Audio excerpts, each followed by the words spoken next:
जय श्री कृष्णा। आइए सुनते हैं श्री कृष्ण जन्माष्टमी पर भगवान कृष्ण के जन्म की यह कथा। अगर यह कथा आपको पसंद आए तो हमारे चैनल को सब्सक्राइब कर लीजिए, बेल नोटिफिकेशन ऑल पे सेट कर लीजिए ताकि आगे आने वाली वीडियो सबसे पहले आप तक पहुंच जाए।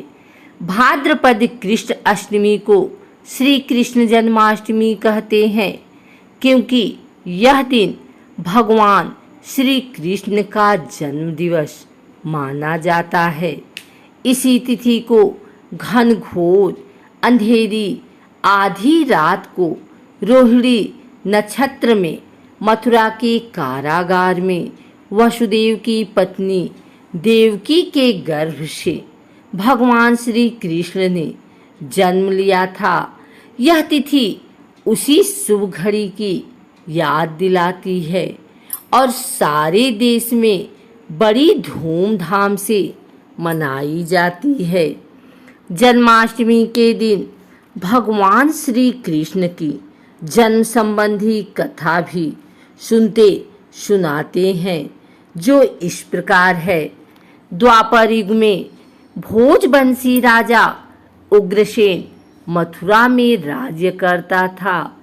उसके आतताई पुत्र कंस ने उसे गद्दी से उतार दिया और स्वयं मथुरा का राजा बन बैठा। कंस की एक बहन देवकी थी जिसका विवाह वासुदेव नामक यदुवंशी सरदार से हुआ था। एक समय कंस अपनी बहन देवकी को उसकी ससुराल पहुंचाने जा रहा था। रास्ते में आकाशवाणी हुई, हे कंस, जिस देवकी को तू बड़े प्रेम के साथ ले जा रहा है उसी में तेरा काल बसता है। इसी के गर्भ से उत्पन्न 8वां बालक तेरा वध करेगा। यह सुनकर कंस वसुदेव को मारने के लिए उद्धत हुआ। तब देवकी ने उससे विनयपूर्वक कहा, मेरे गर्भ से जो संतान होगी उसे मैं तुम्हारे सामने ला दूंगी। बहनोई को मारने से क्या लाभ है। कंस ने देवकी की बात मान ली और मथुरा वापस चला आया। उसने वसुदेव और देवकी को कारागृह में डाल दिया। वसुदेव देवकी के एक एक करके 7 बच्चे हुए और 7 को जन्म लेते ही कंस ने मार डाला। अब 8वां बच्चा होने वाला था। कारागार में उन पर कड़े पहरे बैठा दिए गए थे। उसी समय नंद की पत्नी यशोदा को भी बच्चा होने वाला था। उन्होंने वसुदेव देवकी के दुखी जीवन को देख 8वें बच्चे की रक्षा का उपाय रचा। जिस समय वसुदेव देवकी को पुत्र पैदा हुआ उसी समय संयोग से यशोदा के गर्भ से एक कन्या का जन्म हुआ जो कुछ नहीं सिर्फ माया थी।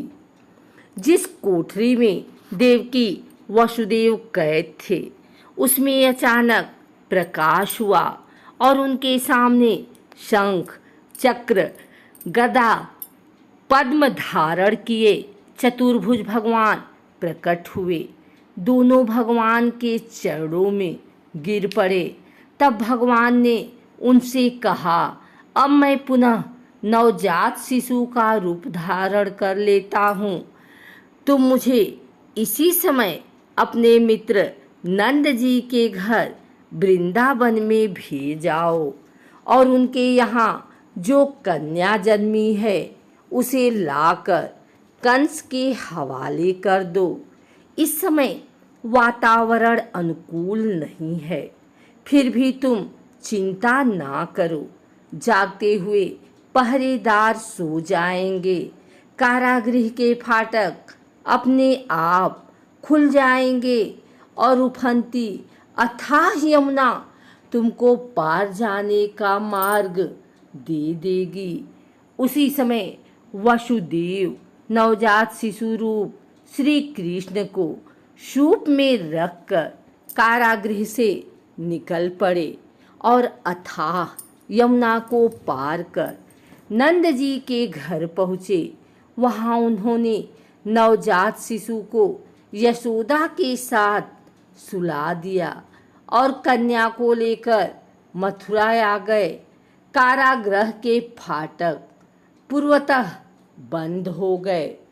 अब कंस को सूचना मिली कि वसुदेव देवकी को बच्चा पैदा हुआ है।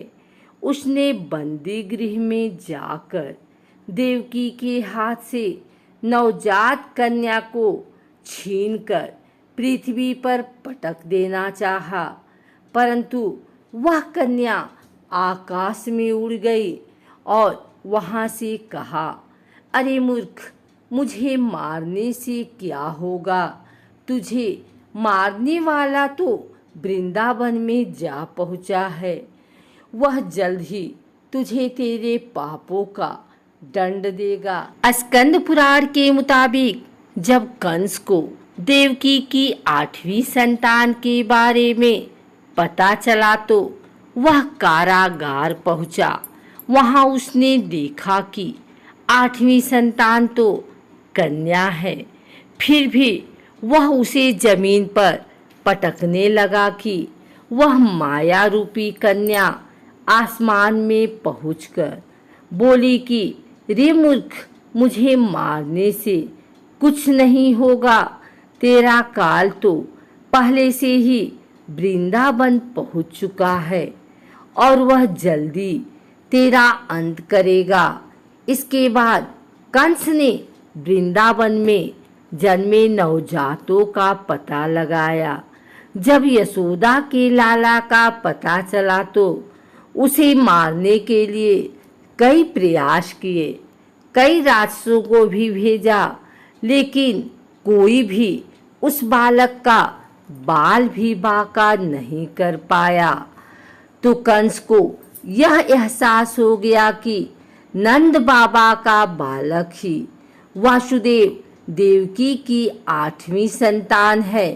कृष्ण ने युवा अवस्था में कंस का अंत किया। इस तरह जो भी यह कथा पढ़ता या सुनता है उसके समस्त पापों का नाश होता है।